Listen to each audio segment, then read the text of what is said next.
See if we can get this together today, people.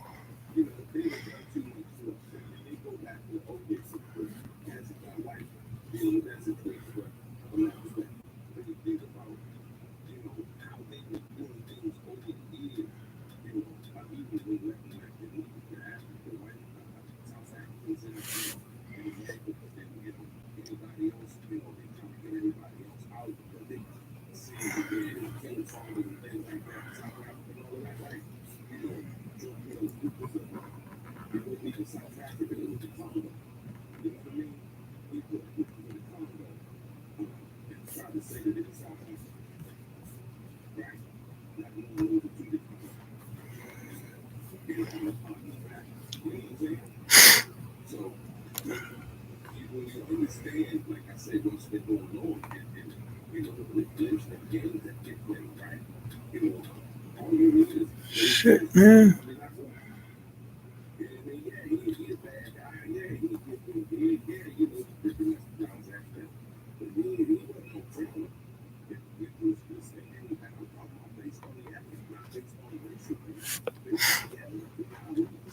Okay.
We're having some technical difficulties trying to figure this out as we go on today. Hopefully, I can get this up running.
Okay. Now my thing is can they see this what I'm watching?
Oh Jesus.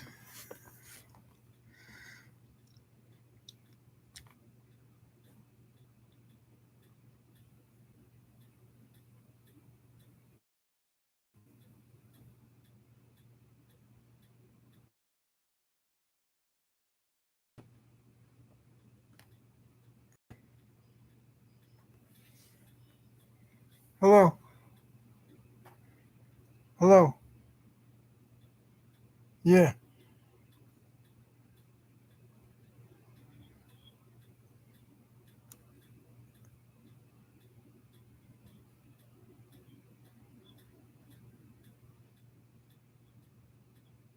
No.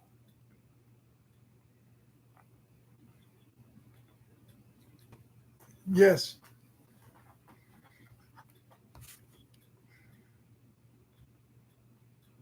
Not yet.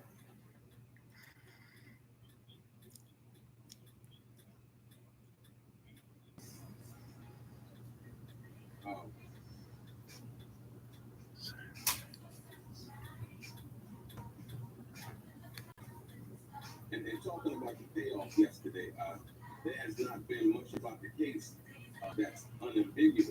Witnesses have testified that they idolized Sean Combs, even as he repeatedly abused them. Uh, Cassie Ventura, who accounts for being coerced to have sex with prostitutes, are the central to the government's case. Once again, so I didn't really see that Mia, Mia never was, and this is the crazy part. See, and let's be clear, right? Because a lot of dudes who claim to be pimps who have prostitutes or whatever, they always say that the white prostitute makes the most money, whatever, right? So now, Mia was white, right? She didn't testify that Diddy got her to have sex with other men for money or anything like that. So you see what I'm saying? Now, if you would think that he was into that, it was some kind of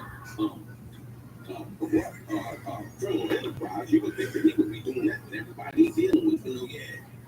I want you to, I want you to have sex with my man right here, while I watch or whatever. And that's simply not the case.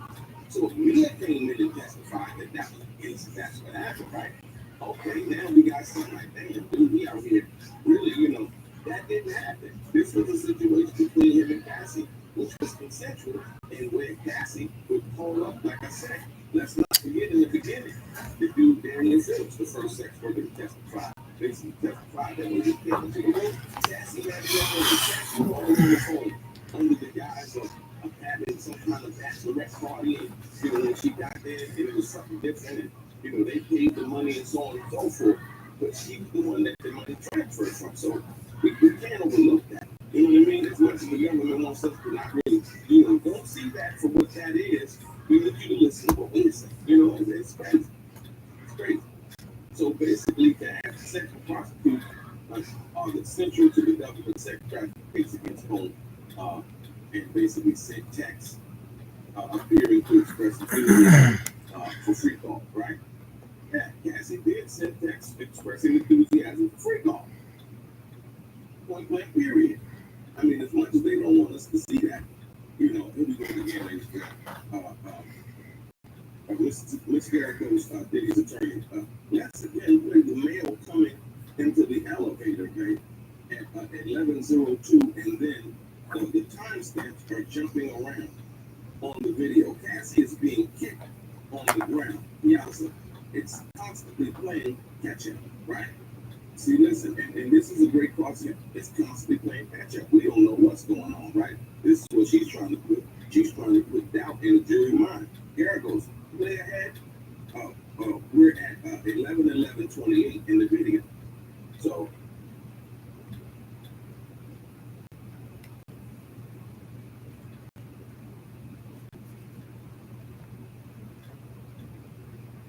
basically that's why Eddie Garcia's straightforward and largely uncontested testimony stands out, right?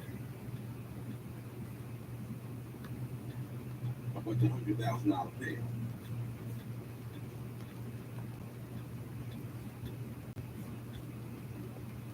Garcia was working security at the Intercontinental Hotel in 2016 on the day that Sean Combs attacked Ventura, his new girlfriend, at the elevator bank on the 6th floor. Garcia recounted being approached multiple times by Combs, the chief of staff.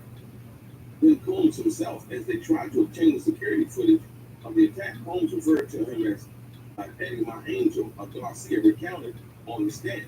He kept repeating.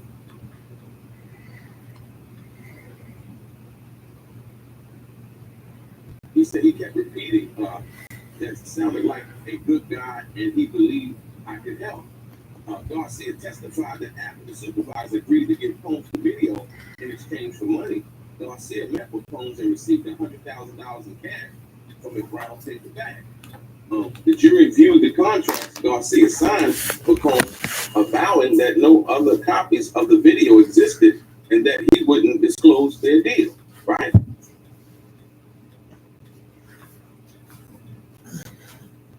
And like I said, they didn't cross-examine Eddie Garcia at all. They didn't even bother to do it. Like I said, it happened. Like I said, and that was for the. Now this is crazy. And Diddy, not just Diddy. Like I said, Cassie stayed with Diddy 2 years after that, and was with him 2 days after that. You know, I'll get it together one day, people. I'm teaching myself how to do this. You try to ask your own people to help you. You know, other YouTubers, they want you to pay them and all this other shit. It's crazy, man. You know what I'm saying? Our own people don't want to see us win. You know what I mean? You got to pay them for them to help you or teach you, which they should be glad to teach you how to stream or work this out.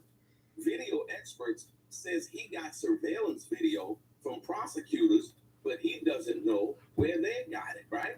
So the forensic expert, Frank Piazza, said he received the surveillance video of the 2016 Intercontinental Hotel altercation from prosecutors. When asked, Piazza said that he didn't know where the prosecutors got the footage, right?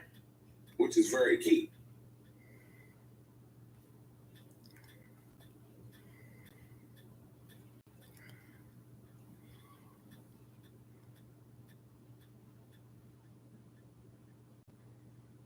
Footage of sex acts filed under seal. The prosecution filed into evidence under seal 10.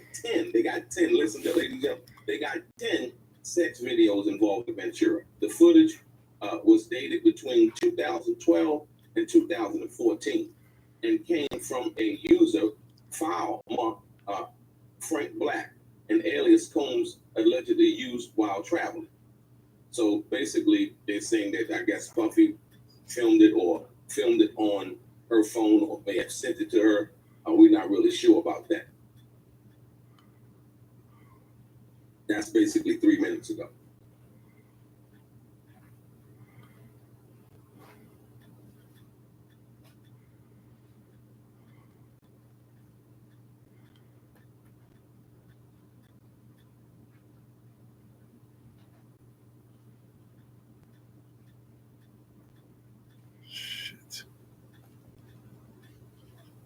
It's interesting what we talk about in the chat. Just trying to bring y'all up to speed on what's going on. Yeah, this is crazy, man. We don't know who Jane Doe is yet. What's her name? Brianna. Some girl named Brianna is supposed to testify, and the government allegedly gave her immunity.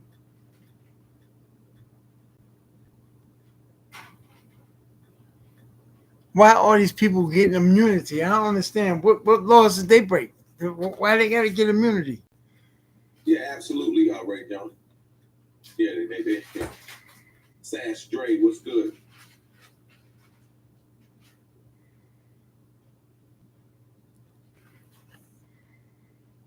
Mark Jag, what's good? Creative.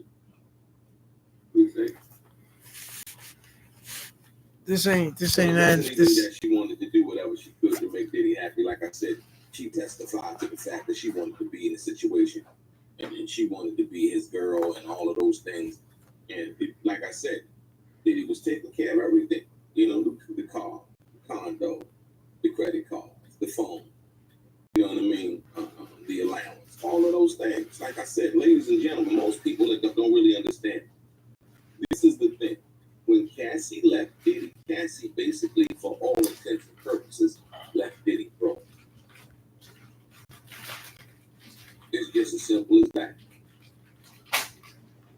When she left Diddy, she went back to her mother's house in Connecticut. You know what I mean? And as much as they want to blame, Diddy or whoever else that they want to blame for whatever else that they want to blame him for, okay. You know what I mean? But that's what it was. She was married to the dude. She married the guy Mark Fine. choose who you choose to be with, right?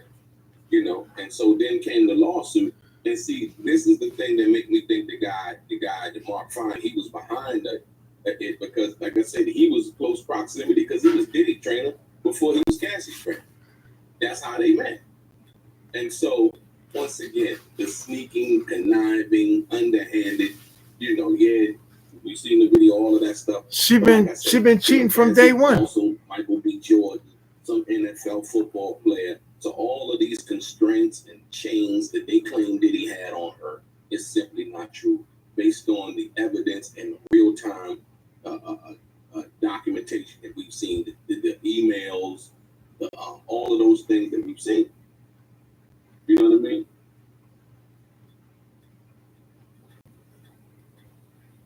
It's been going on from day one. And then, you know, they probably was like, well, look, maybe we can file a lawsuit. You know what I mean? Saying that he forced you to do it, you know? Okay, they filed a lawsuit. Did he settle the lawsuit? You know? I think he knew that Cassie had the those videos. I think that was the embarrassing thing for him to show that, you know, he was getting off on her having, you know, being with other guys and things like that. So he settled the lawsuit. Okay, cool. The feds picked up the lawsuit and it was like, yeah, you know, and probably threatened her and was like, you know, hey, you participated in interstate sex trafficking according to your lawsuit, right? Right? So you participated in interstate sex trafficking according to your lawsuit, Cassie. Really? And we're thinking about charging you based on your admissions in this lawsuit if you don't help us go get Diddy. And she did it. Basically, this is not Cassie's lawsuit against Diddy. This is the government against Diddy. And Cassie was a witness for the government. It's just as simple as that. So anybody that can't see that for what that's worth, then they just don't want to see it. So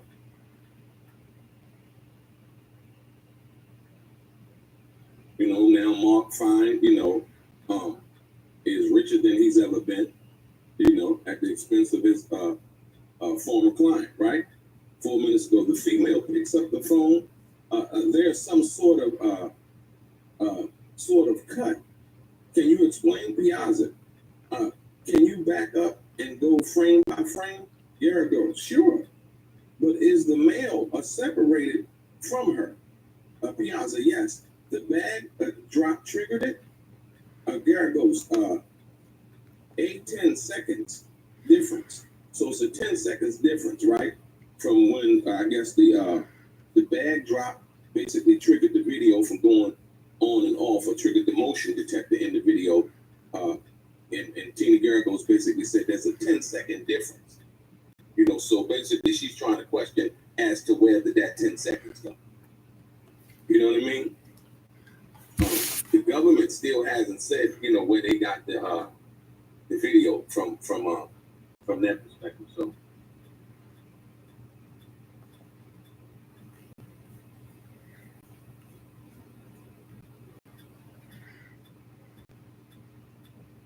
like I said once again, if the young lady Mia, who Brian Steele destroyed her on the stand, if the young lady Mia came up and said that, yeah, you know, Diddy had forced her to be with other people, you know, and while they were doing this, she basically testified that Diddy sexually assaulted, which came out to be, we just simply didn't believe it. For most people that were here, listening to the play-by-play, you know, every day, simply did not believe her based on the fact that she was still writing Diddy love letters and birthday, you know, wishes and all of this other nonsense that she was doing, right? You know, and then basically, you know, getting $200,000 and then lawyering up, never mentioning anything to the prosecution about sex assault or nothing like that until after she got a new civil lawyer, anticipating that she gonna file a lawsuit like Cassie did. She seen Cassie get 20 million. She felt like, you know what, if Cassie got some money, all I gotta do is lie and say something happened to me too. And he'll pay, right?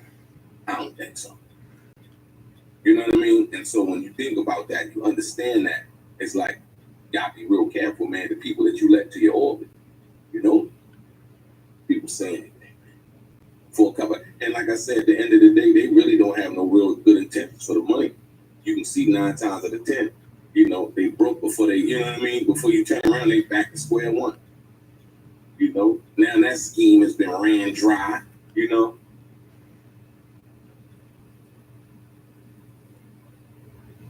Well, it wasn't even so much as asking for an attorney. You can get subpoenaed and you can plead the fifth, right? The under threat of, like I said, I'm telling you what they did to Cassie. She put all of that stuff in that civil case, right? That they were paying guys and flying people from out of state and all of this, right? She set herself up not knowing, or maybe knowing, who knows, right? But when that information came out, you gotta understand that she basically incriminated herself. Now the government can now look into that and say, oh, well, this is a crime. Go to Cassie and say, hey, you know what? You basically participated in, and then they go and interview some of the people. That's why when they release the pictures of all of the male sex workers, and they go talk to them, you know, basically talking to them. What did the dude say? What did Daniel Phillips say? That he got money from Cassie, right? They take that information from interviewing Daniel Phillips, and they say, well, oh, Cassie paid you money? Well, Mr. Phillips is, yeah, them testifying basically said that you paid them money. So basically, you participated in interstate sex trafficking, whatever. There you have it. We don't really want you. We want you to testify against Mr. Combs. There you go. Okay. So they filed the indictment, right? This is a RICO case. All of these people participated. They have a one-man RICO case. There's nobody else that's been arrested. It speaks volumes as to what's really going on. Simple.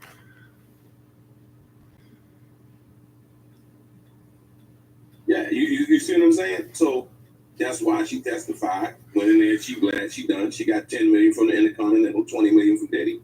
She living her best life, more money than she would have ever made probably doing music. You know, and the person that, and listen to this, good, bad, or indifferent, right? For all of the shit that she went through with dealing with Diddy, right? She made more. If it wasn't for dealing with Diddy, she wouldn't have nothing. That we understand, not rewinding it and trying to say, well, she could have went over here and got to deal with that. But she could have went over here. No, you 30 million up, and the lawyers are 40% of that 30, right? Richard, because of what this is.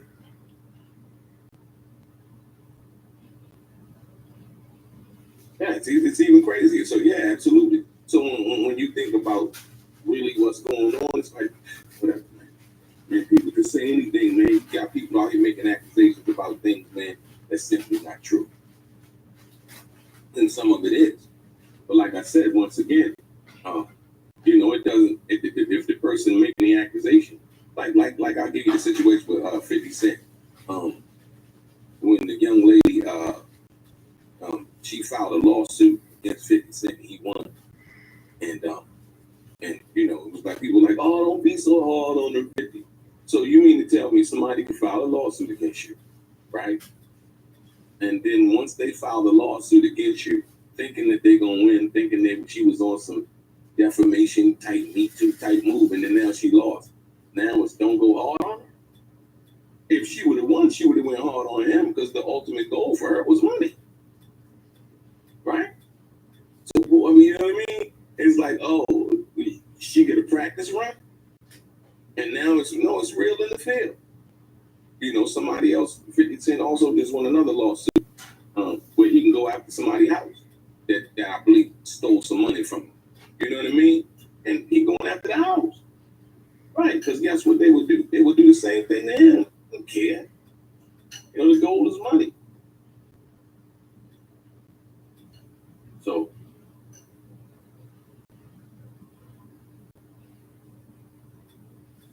what flash drive? I'm cut creators. I'm unfamiliar with the flash drive you talk about. What flash drive is that?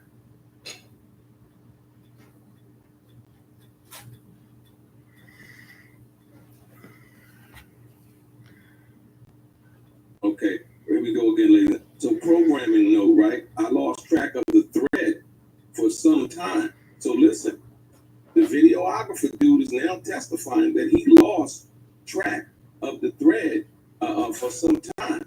Kept reverting to on the ground 1 hour ago. Now we're zooming, but this needs to be fixed, right? Combs, there it goes. Let's watch it again. Did we just jump about 10 seconds on the timestamp? Yes.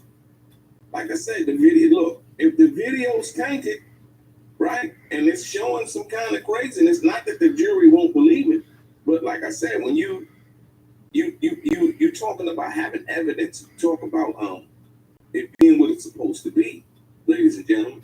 Yeah, this is very important. This is supposed to be key evidence. So, as it stands right now, hey, let's see what happens, man.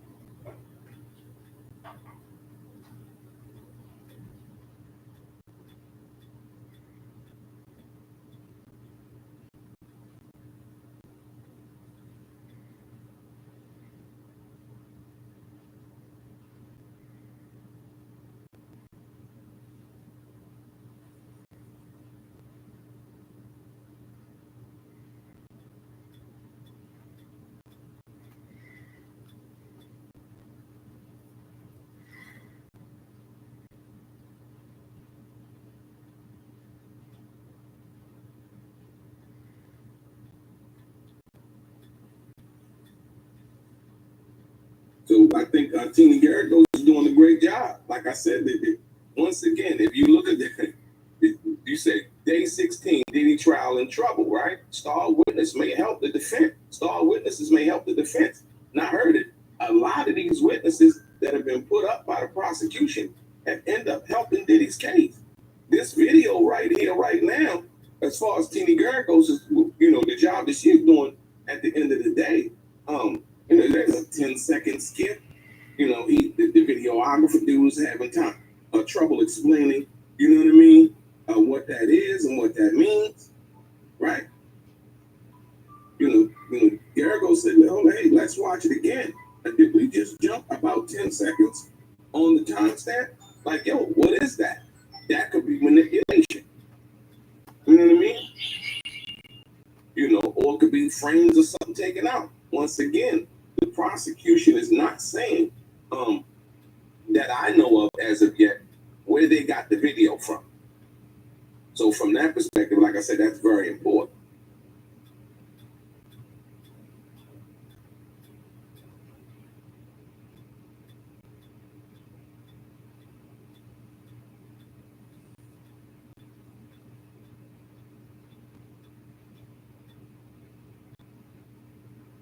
So basically, a forensic expert explains motion-activated cameras only update timestamp with distinct movement, right? Defense attorney Tina Garagos is reviewing the surveillance video clips, focusing on the time codes that jump instead of advancing second by second in real time. She describes the time code changes with phrases like jump and missing time, suggesting it almost appears as if the video's time was cut, right? Once again, this is true. And so on the stand, like I say once again, as far as the the videographer, he's basically saying, yeah, that was a 10-second jump, right? So like her said, the words, like once again, using certain words, and like I said, she described the time code changes with phrases like jump, missing time, suggesting it almost appears as if the video's time was cut. A forensic video expert, Frank Piazza, explained that the motion triggers a timestamp changes in the camera system. Although a person might be visible in the frame, the motion-activated cameras do not update the timestamp until they detect movement, right? So,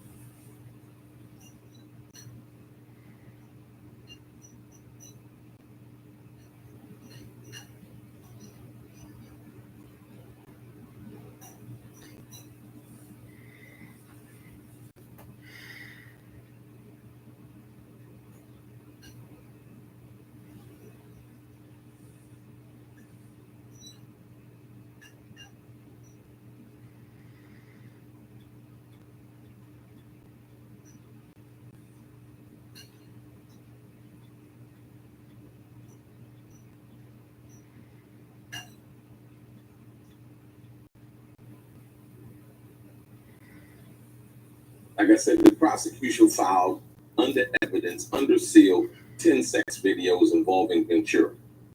The footage was dated between 2012 and 2014. So they got 10 sex videos, ladies and gentlemen. 10 sex videos. But they haven't paid those yet. Why?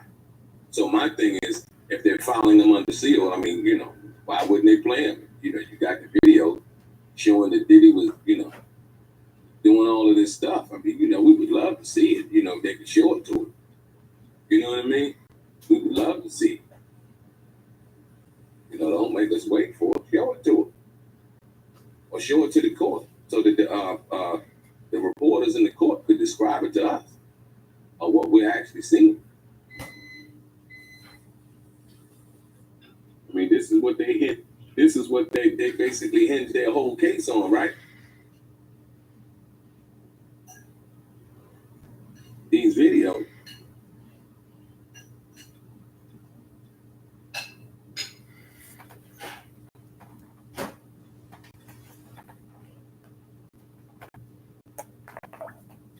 Seconds ago, here we go. Combs Garagos. Did you see the translucent or a ghost-like figure in the cell phone video as in the surveillance video? Piazza, the cell phone video was not high quality enough to capture it. Garagos. But it's not there. It is not. Ladies and gentlemen, Garagos doing a hell of a job, y'all.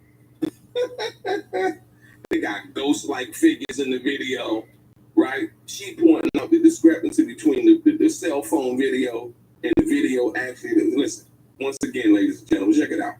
Garagos, did you see the translucent or ghost-like figure in the cell phone video as in the surveillance video? Piazza, the cell phone video was not high quality enough to capture it. Garagos, but it's not there. It is not, right? You know, once again, establishing that doubt, right? Being able to establish, you know, what one needs to establish in regards to that. Beautiful, beautiful, beautiful.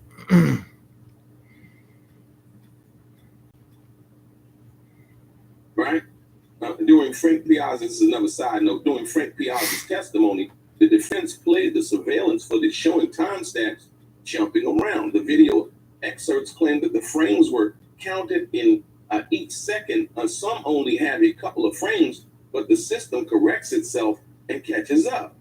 The jury was shown the video from 11:11:57 to 11:12:08, frame by frame, to observe the timestamp. In the video, Cassie is on the phone attached to the wall in the elevator lobby. There are 10 seconds of missing time.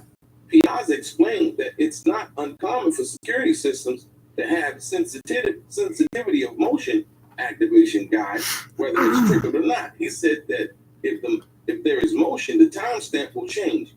According to Piazza, Cassie in the corner and Diddy's just standing is not considered moving. He claimed the timestamp didn't change until there was a distinct motion, which sounds about true.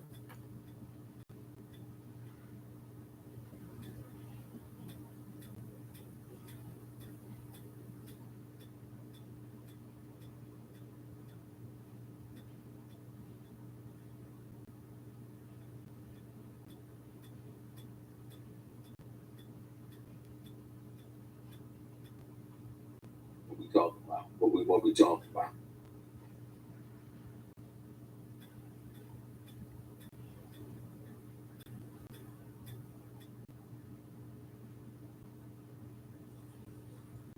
One of them ring camera aliens laughing out loud. Craig Tillman in the building, Block Rock in the building, Oliver Tim.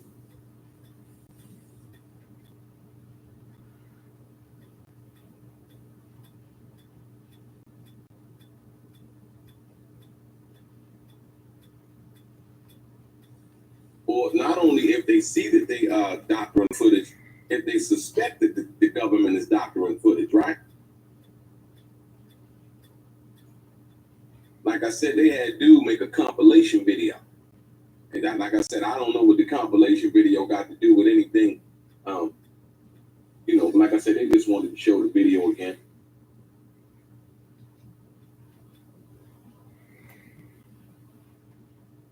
Yeah, you're right about they won't show it because it'll make yeah, absolutely. But like I said, this is what they hinted their whole case on. I don't know why, but like I said,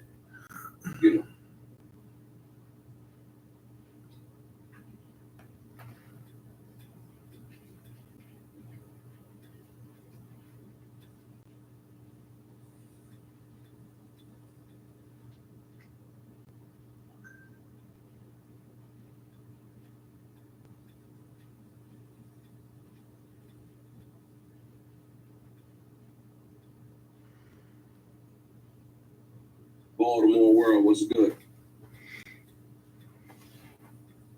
Classy in the building.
But they have a young lady by the name of Brianna. The girl Brianna, Logan, I think her last name is.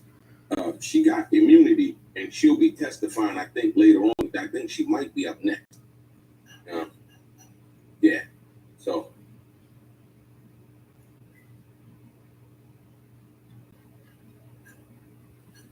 Let me see.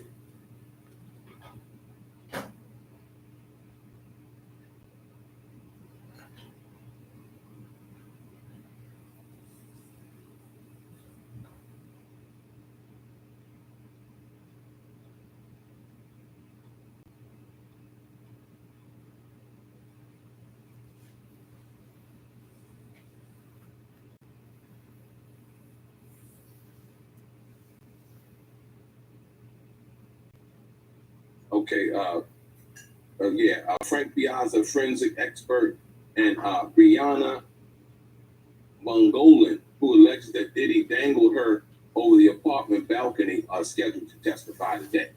So the young lady that claims that Diddy dangled her over the apartment balcony, she's scheduled to testify after the forensic. That should be interesting.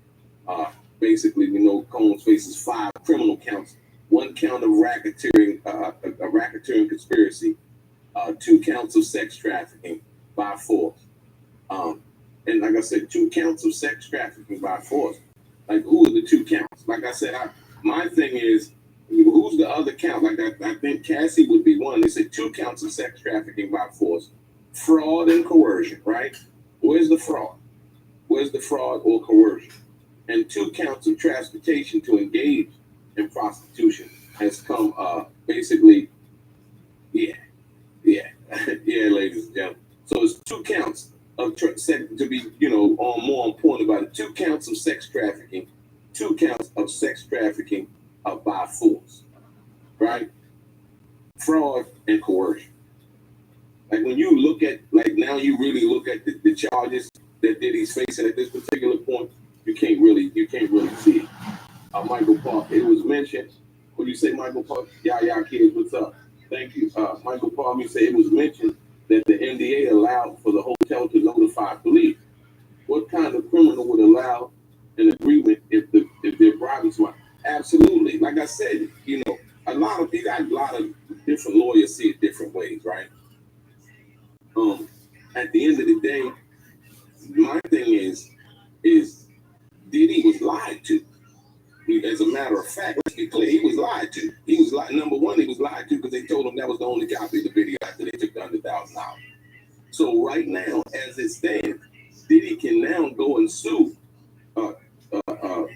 Garcia and the other guy in relation to what that is about them lying about the video.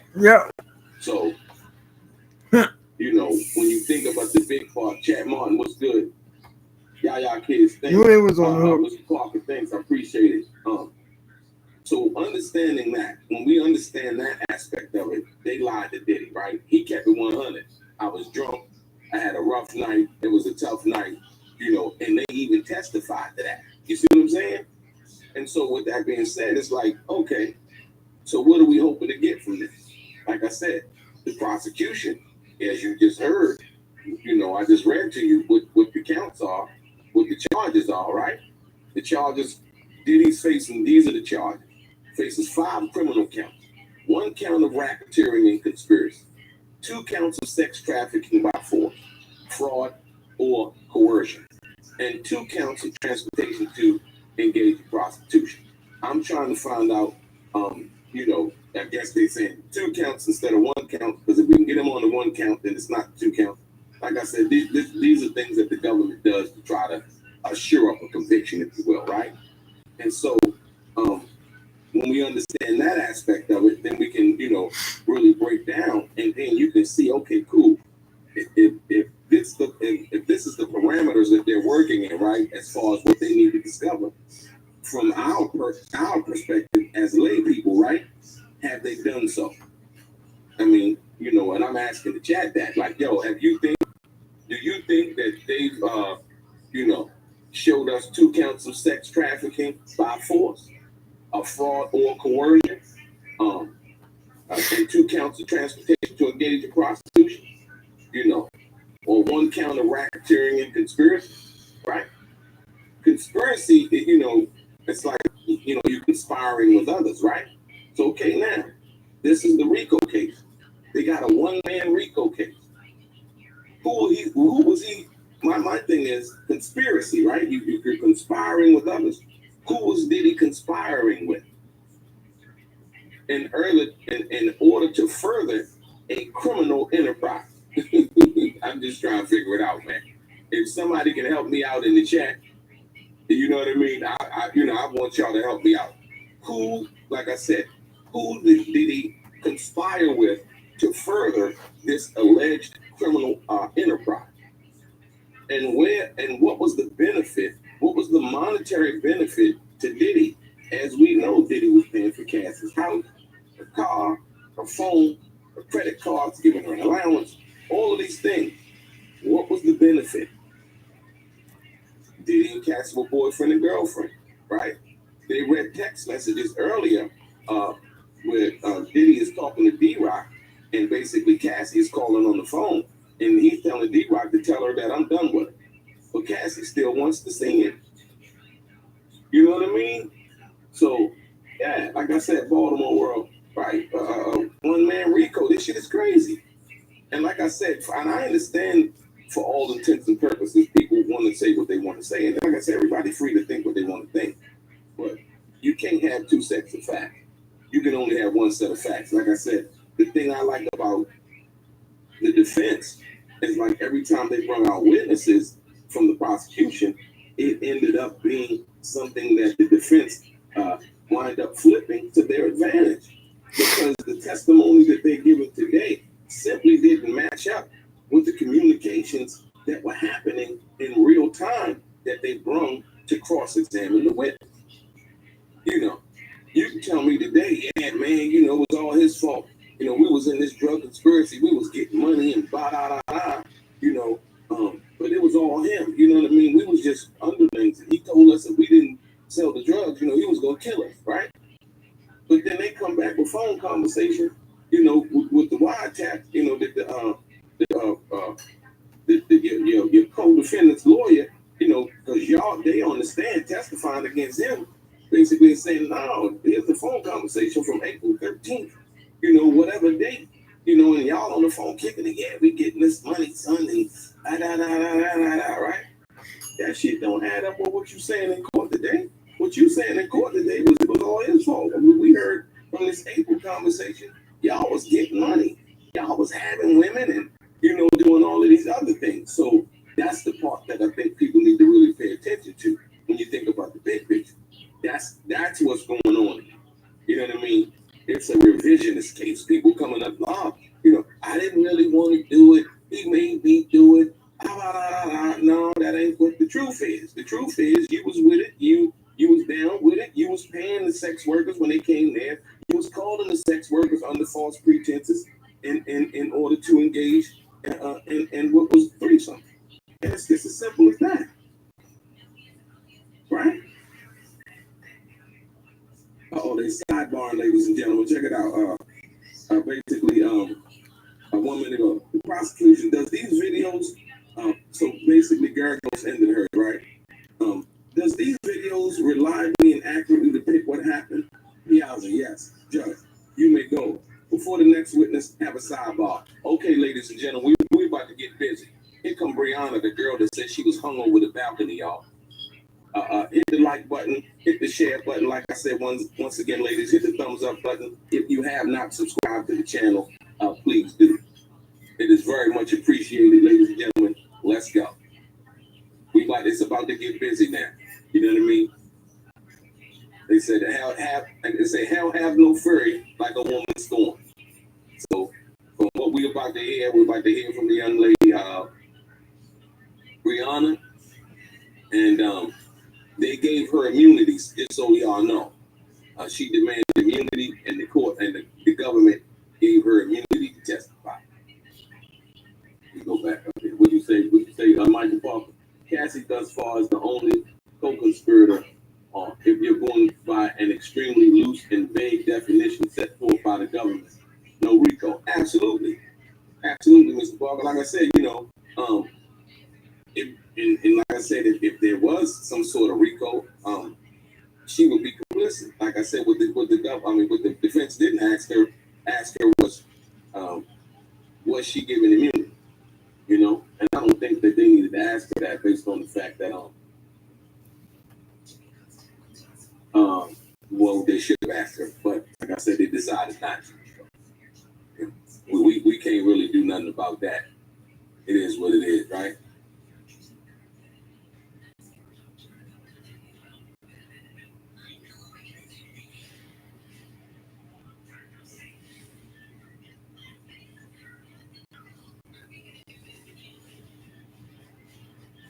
So they got a sidebar, ladies and gentlemen. Shit, look to me like if Brianna, like I said once again, what we can plan on hearing is the situation where Brianna was she seen Diddy hit Cassie, but like I said, we really don't know what she gonna say, so we gonna see right now what she gonna say.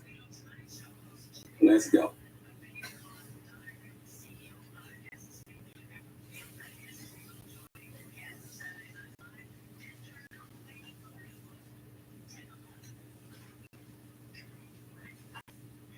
Like I said, right now they're in the sidebar. Let me see if I can bring y'all some.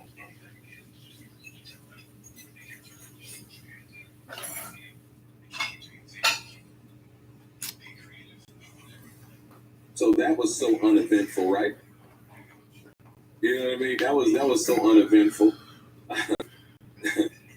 Jeannie Garagos did a good job, though. Like I said, all you're trying to establish in the jury is some sort of doubt. You know what I mean?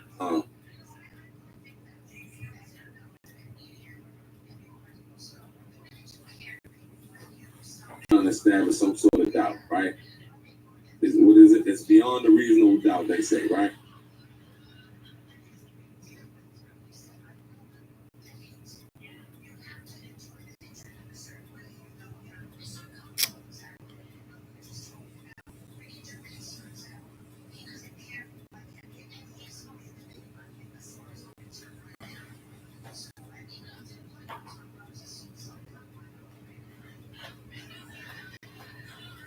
So all in all, there was a 55-second difference from the video that was shown and the video that the guy said that he edited.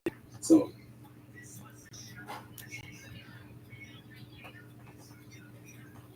that compilation that he made the compilation video, basically showing that.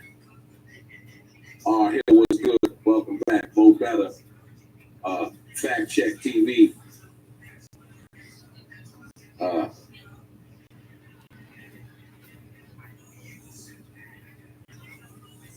Who's that? Nate Smith, Craig Tillman.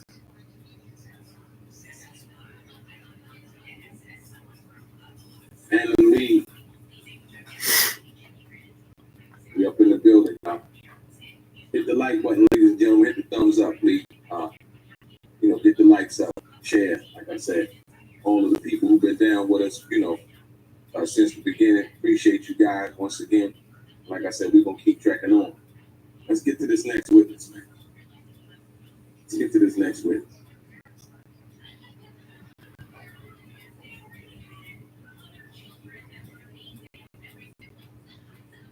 Everything back, ladies and gentlemen. Brianna's on the stage, ladies. She's on the stand, ladies and gentlemen. They're back. Prosecutors for government calls Brianna Bungling. What else are you called? Brianna. Prosecution. Who do you work for? Say what? What do you do? What do you work in? Fashion and design. Prosecutor. What did Mr. Thomas do to you? Bungling. He held me over a 17-story balcony. She said Diddy held her over a 17-story balcony, ladies and gentlemen. Woo! Let's go. Let's go. That's not racketeering, y'all. What are we talking about? Like I said, man, what are we talking about? Incidents of violence? Man, like I said, we don't know if this is true. She just saying what she's saying. You know what I mean? We're going to find out if she got a lawyer too. Right? We're going to find out if she got a lawyer and she planning on suing now too, ladies and gentlemen.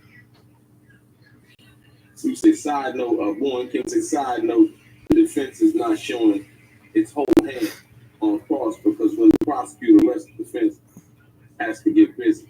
Well, I mean, like I said, yeah, you know what I mean? Once again, when it comes to being able to present or not present, like I said, once again, we're going to see what happens. This should be very interesting. That's why we say it should be very interesting. Right?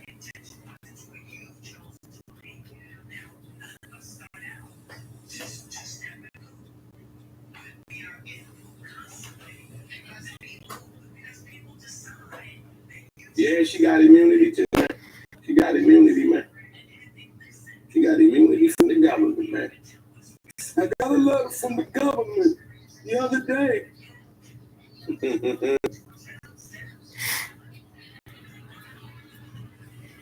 Here we go, look. Prosecution. Any after effects? Bungling. A night terrorist. Okay. I wake up in my sleep. Prosecution. Who is this?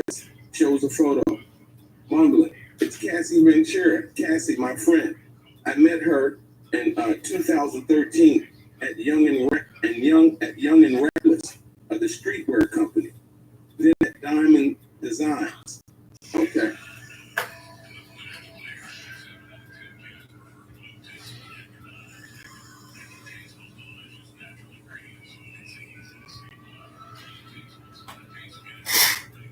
Did y'all try to look up let me see. What is it?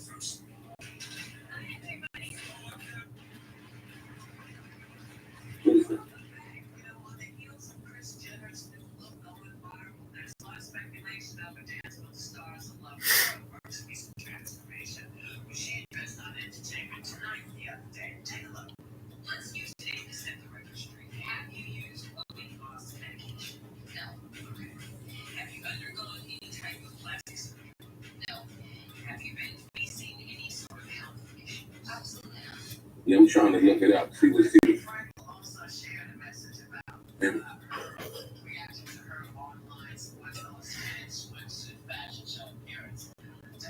so Brianna appears to be Filipino.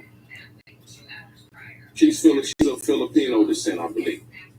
Either Filipino or Latino descent. Ladies and gentlemen.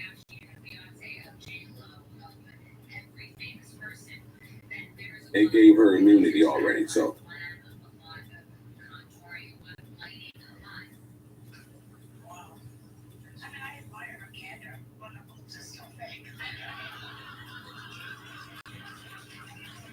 Prosecution. How would you describe Cassie's relationship with Mr. Combs? Bungling. Volatile, right? I did not want to meet him right away. I had seen a black eye, and she begged me to meet him. Hold on, ladies and gentlemen. See what I'm saying? I say what I'm seeing, right? See what I'm saying? Cassie begging. Brianna said she didn't want to meet him. Cassie begged her to meet him. What's really going on?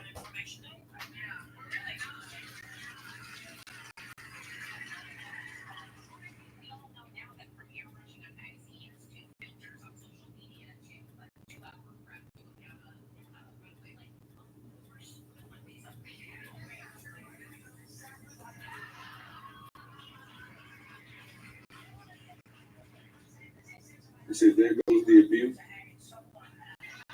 Exactly, anonymously. But like I said, once again,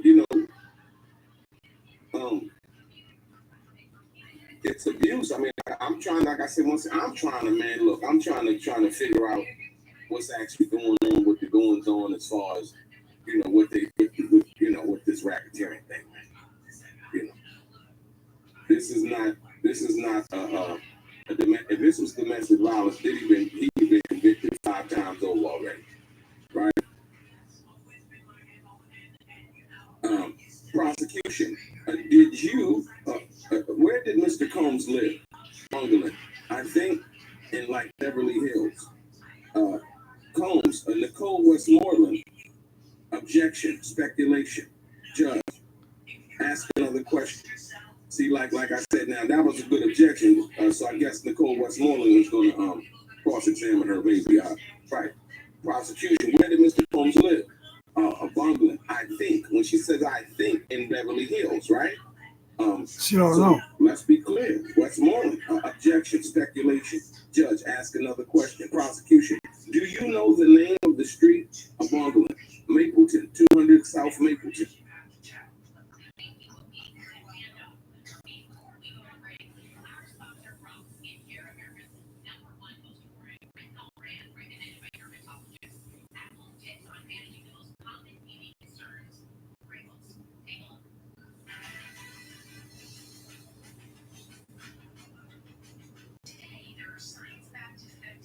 That was a great objection, though.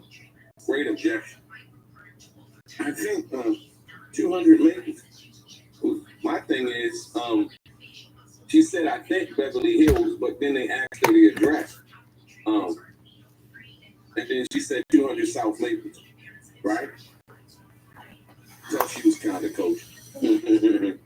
She said, I think that she know the address, but first you would know where it is before you would know the address directly. So we need you to remember this 200 South Mapleton. Can you remember that? You think you remember that? Because we're going to ask you on that. Crazy.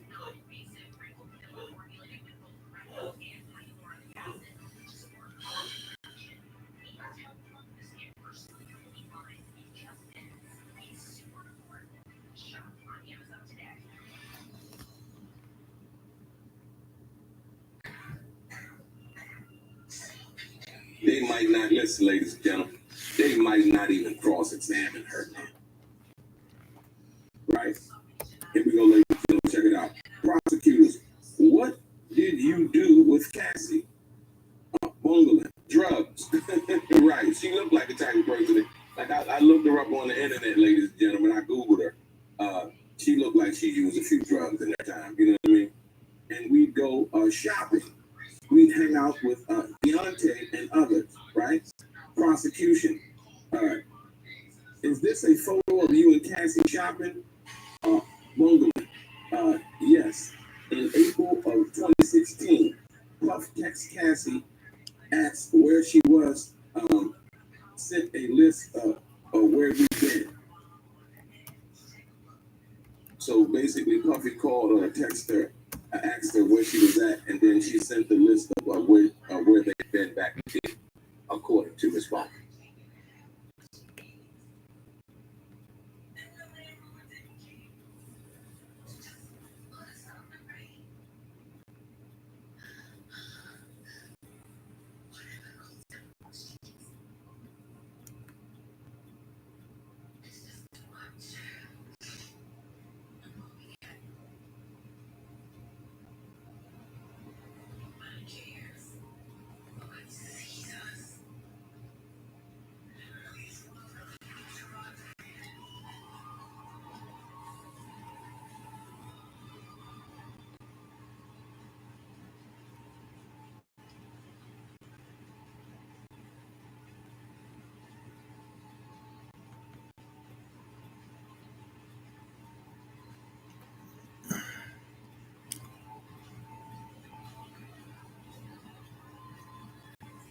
Prosecutors, had you or Cassie told Mr. Combs of where you were? Mumbling, no. Prosecutors, how did you feel? Westmoreland, objection. Like, oh, God. Oh, my God. He knows what, right?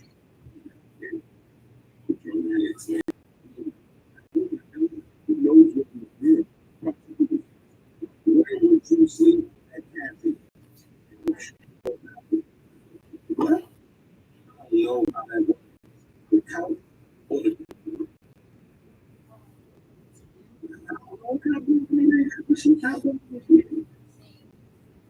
was it summertime? Man.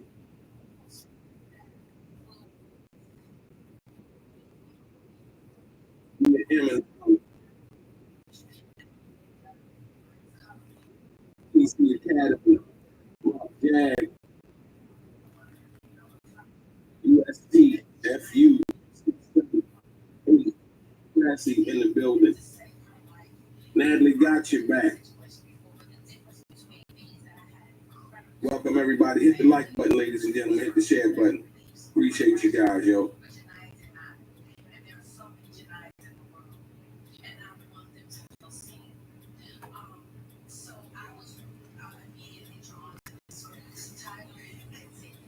Let me say she slept on the balcony. She was really trying to be close, wasn't she? Are you sleeping on the balcony over at Cassie's house? Go home.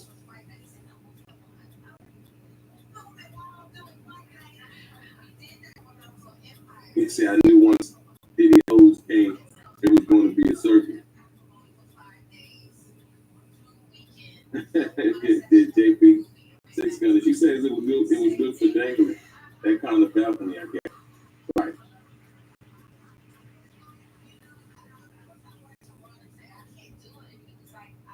Yeah, I guess so, right? Mr. Vino Gotti, I guess so. Yeah. On the balcony. You want to stay bad. Be like, yo, I see you tomorrow.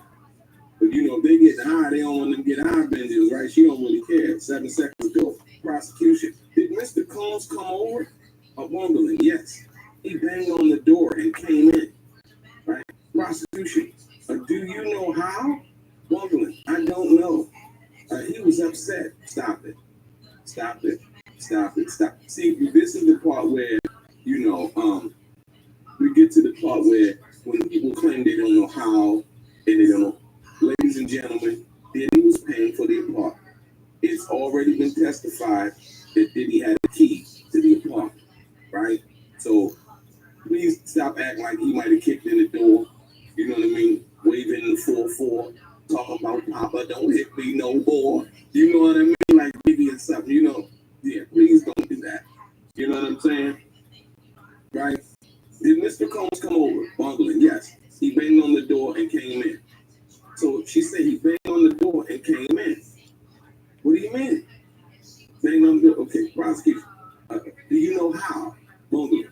I don't know. He was up. I don't know. He was upset. He threw a knife in her direction and she threw it back. Hello. Ooh.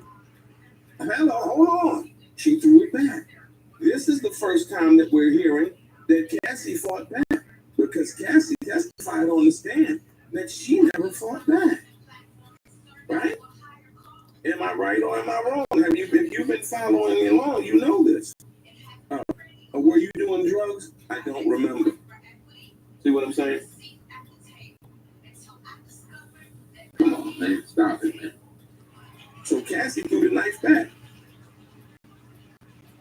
And she threw it back. So that tells me the situation, partially what she's saying is true. The situation was volatile. You know what I mean? So Cassie wasn't scared of no Diddy, man. We've seen one aspect of what that was on that video and basically came to a conclusion. Huh? Now, I'm sure that Jerry might be taking note of that, right? He threw a knife in her direction. And he left. And he left swiftly. Listen, she said, and he left swiftly. Like, this is a testimony. Get the lights up. Share we over here the truth. We're down understanding not only what they're trying to tell us, but what they're not trying to tell us. So he left swiftly. So he left. Okay.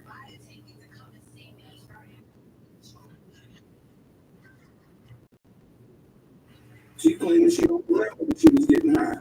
The drugs was that good. So hard to build it. Only 1 second ago, right? Prosecutors, did you call the police upon you? No. I was scared. Prosecutors, did you see injuries on Cassie? Bungling. Before makeup for the perfect match. Prosecutors, what did she say? Yeah.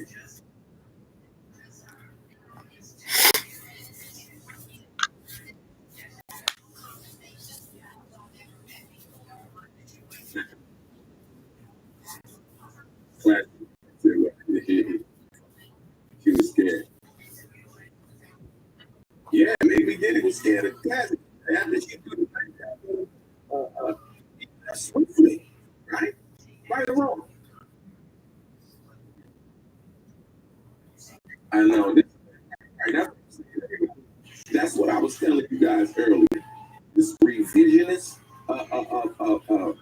line of questioning and these new stories and revised version of what it is and what took place and all of those things. Yeah, all of them, right? Absolutely. They went relationship. Was it Rico? No, come on, man. Like I said, oh, she threw the knife back. And you best believe, look, now the Chamberlain said that. Oh, they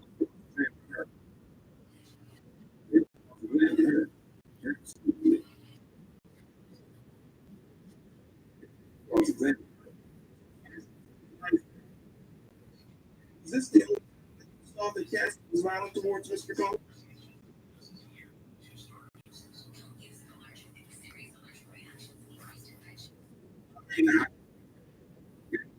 Nowadays, what they classify as a star witness, I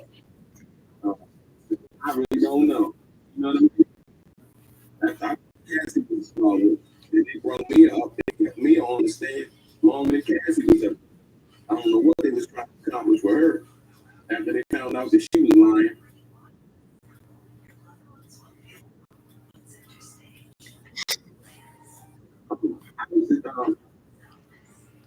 I wouldn't say, like I said, we've seen the pictures of Kid Cudi in his car and everything like that.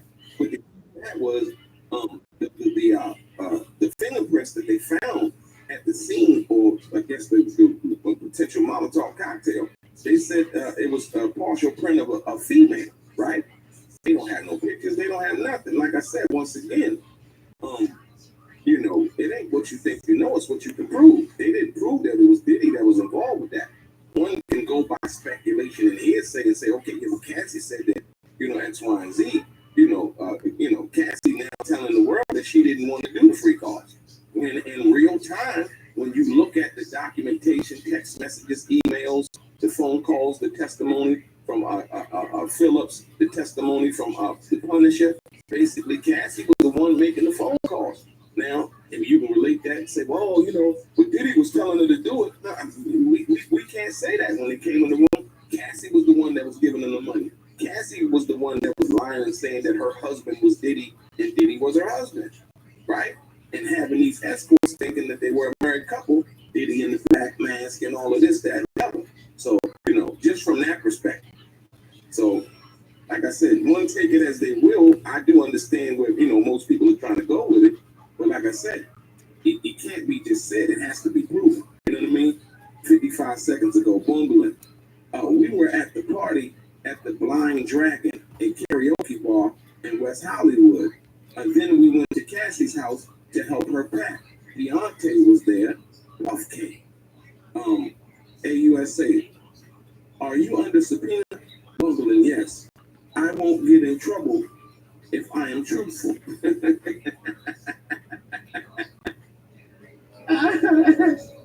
He said, yes, I won't get in trouble if I'm truthful. Yeah.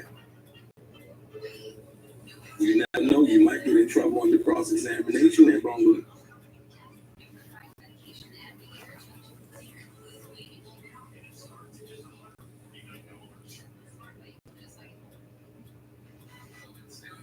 Mm-hmm.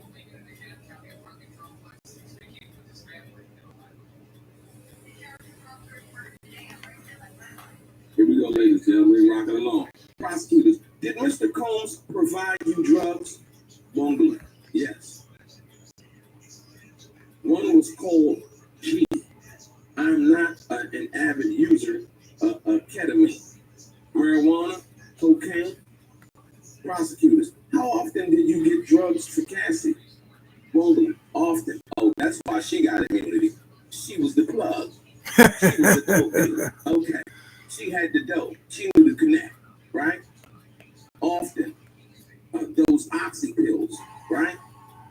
And see, listen to me, man. See, this is where it gets fucked up at, right? You get, so, and this is the part about when I guess if they basically saying, oh, coercion. If they didn't, what about drug trafficking? Right? He didn't traffic no drugs, but they did the drugs. When people were sitting back, they talking about, the drugs that he had in his house. Oh no, that's damaging. No, the drugs that Bungling was selling, that dope she was selling. That cocaine and oxy. She had joints bags, nickels and dime bags. She had good coke, Colombian smoke. She had acid grain, good cocaine, nicotine, morphine, and amphetamines. On top of it all, she had Tylenol. You know what I mean? If you had a headache or none of that shit was good. Hello. Let's talk about it. You know what I mean? And so when we talk about what's going on and what's really happening is people giving immunity because they were selling drugs. Right? Now, you take somebody right now in Baltimore City or Washington, D.C., and they get caught with cocaine, oxy pills. Oh, man, they're basically trying to classify you as the worst shit in the world. Right? All of a sudden, the government giving breaks. Man, get the fuck out of here, man. And see, this is the thing about how racist the laws were, the drug laws were. And when Obama came in office, right, that mandatory minimum thing, a lot of people was getting out, man. Come on, man. You gotta be kidding me. This is a joke. This is a joke. Check it out. The prosecutors. Did you get drugs from Mr. Combs? Did you get drugs from Mr. Combs? Yes. Once. Cocaine. Prosecutors. Did you sell drugs to others? Gwendolyn, yes, sometimes. She was a dope dealer, right? Yes, sometimes. Prosecutors, did you try with Mr. Combs to stop drugs? Gwendolyn, yes, we tried to cook. She said we tried to cook, but there was a lot of drugs around. But I guess she's saying they tried to quit, but there were a lot of drugs around at that particular time. Oh, try with Cassie, I'm sorry. Try with Cassie to stop drugs.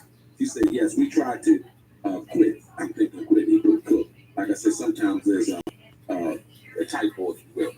Put some context to this.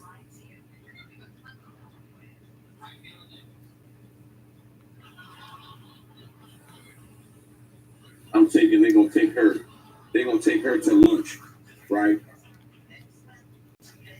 They're gonna take her to lunch.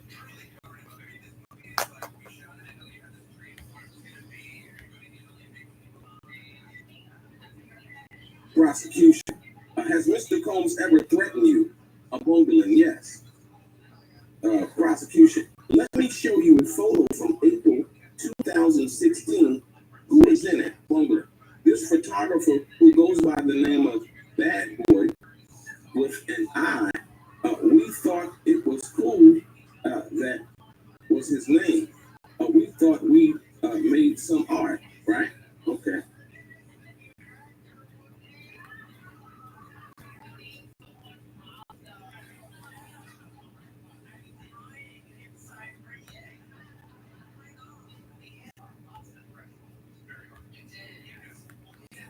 Trill 88 in the building. I'm good in the building. Born King.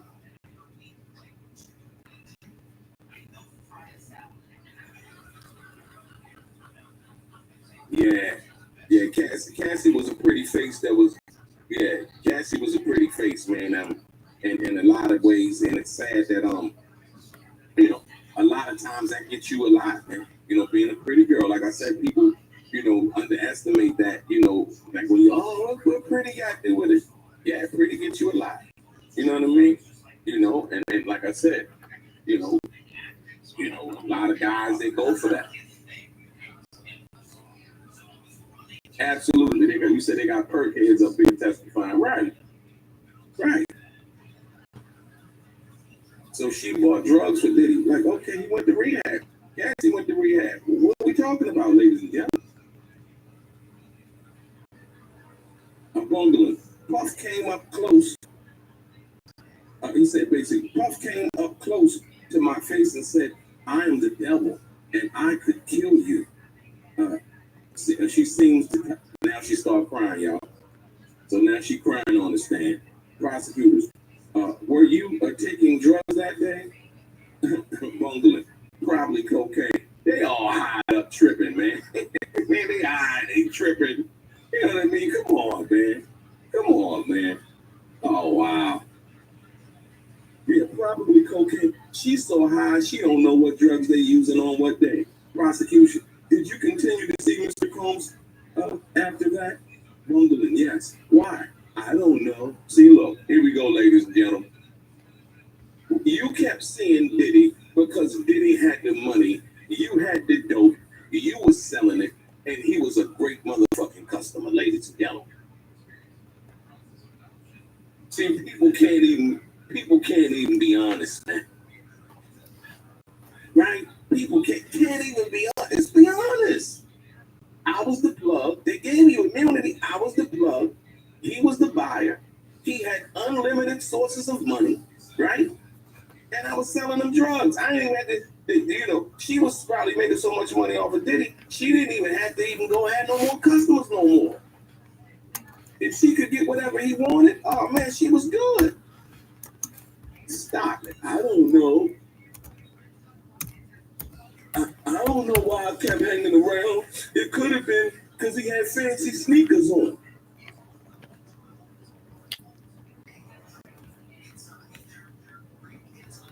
Prosecutor, did you tell the government about this threat in your first meeting? Gwendolyn, no. Ladies and gentlemen, once again, here's another person. Listen to me, ladies and gentlemen. Here's another person with this revisionist testimony I'm telling y'all about. So she go meets with the government. Did you tell the and see they trying to get it out before the defense start asking that question? Did you tell the government about this threat in your first meeting? No. Why? Westmoreland objection sustained. Absolutely, Westmoreland, great objection sustained. We could break here. So right now, ladies and gentlemen, they are going into lunch. I suggest that you stay around, right? Right? They're going into lunch, ladies and gentlemen. Yeah, it ain't gonna look good. When this cross-examination take place, ladies and gentlemen, it's gonna be off the hook. Y'all want to stay around, come back, hit the like button, hit the share button, subscribe to the channel if you have not already. Yeah, we're gonna get into it, but like I said, more importantly, ladies and gentlemen, this book right here, Behind the Walls with Tupac Shakur, if you have not picked it up, it's on Amazon. Like I said, I just recently did an interview with the author, Donald Richardson, no relation to me.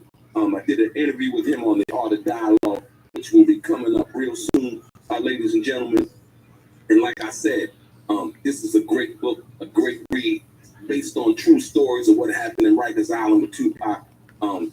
You've heard a lot about all the other stories. Like I said, even in the movie All Eyes on Me, it did not touch on these stories and the situation that happened at Rikers Island with Tupac. And like I said, if you have not picked it up yet, please do. It's a great read, short read, but it's a great read. And like I said, I did the interview with him on the Art of Dialogue coming up soon. Y'all want to check that out. Very interesting, ladies and gentlemen. But like I said, we will be back after lunch. Stay tuned. If you have not subscribed to the channel, please do. We appreciate each and every one of you guys, man. And like I said, tell a friend and share the feed. So like I said, we can get more people over here, man. So we can get into some of this straight game. I will be back. Like I said, yeah, your boy Delray. We'll be back after lunch, ladies and gentlemen. Check it out.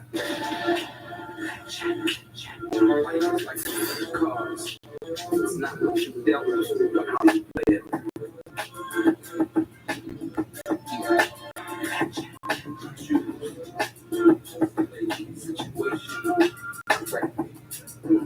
I remember they used to laugh at the brother.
And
I've been trying to work this kinks out all day long since this morning, trying to understand how to split and share your screen and do live.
Their secret? Investing.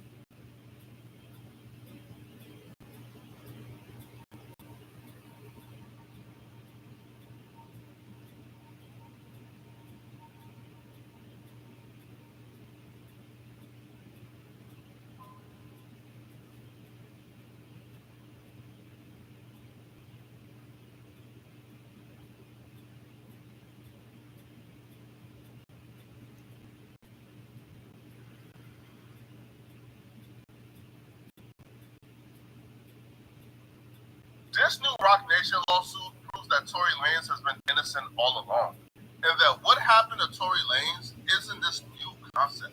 It's something that Rock Nation has partaked in before. Two people have came forward to reveal that Rock Nation did them exactly how they did Tory Lanez.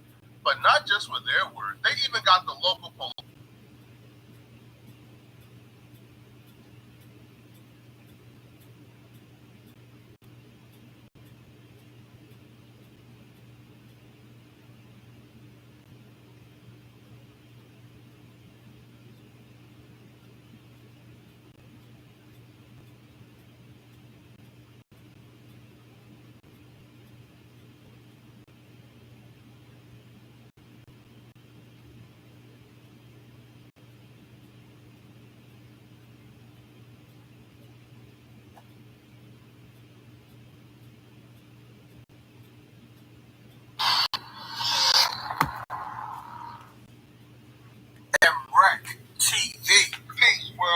Brett TV.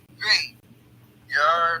I'm here with my partner, DJ Mosquito, on some here with Yo, what up, Brett? Salute. Peace of Superior, too. Superior, what's happening, man? We got my brother on the tap, man. Frank Lucas, his son. Bro, what's happening? Everything lovely, man. Everything lovely, you know. Probably a whole lot. Let's get to it.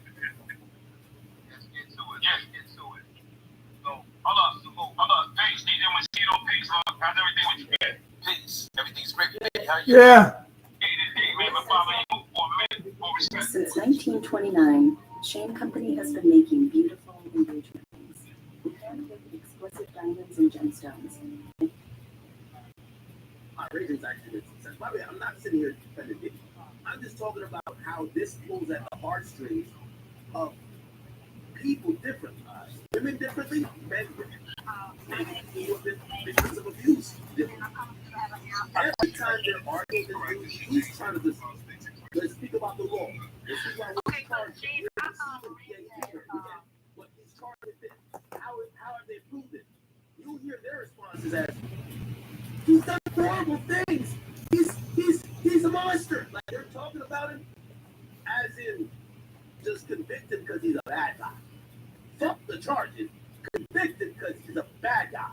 You get what I'm saying? They felt like they were prey to the predator, and they were so scared to do anything about it. This, by the way, this is a good exchange because Taco Pina's job here is difficult because you don't want to say you're co-signing abuse or you thought whatever he's doing, there's no problem with it, but you want to speak about the law legally, and then you're getting like fucking emotional overdose here. And by the way, can I just say, you used to have a client named Donald Trump. Donald Trump attacked Ted Cruz, destroyed his wife, and destroyed his own father. And Ted Cruz went crawling back to Donald Trump. And so did Marco Rubio. Little Marco. And Donald Trump said, don't ask, but don't ask why people take it constantly and crawl back to the abuser. That's why they crawl back to the abuser. It's their job, it's their livelihood. We're going to get into that in a minute, but before we do, one of the most fascinating people in this saga to me is, okay, Ray J comes in this, and this woman starts getting at Ray J. This is really interesting. Check this out. And what your thoughts are about Diddy, who is a longtime friend of yours. Well, first off, I'm fanning out with Nancy Grace. I mean, wow. Nancy Grace. I mean, even if we disagree, Nancy Grace. And by the way, see the energy, Ray J Grace. I only say this and I'm going to let it play out this. I'm asking this question, and it's fair on both sides, so there's no real right answer. Is it possible to take emotion out of what we're hearing? Like, for example, the reason why, if you were a relative or a friend of somebody who got murdered, you would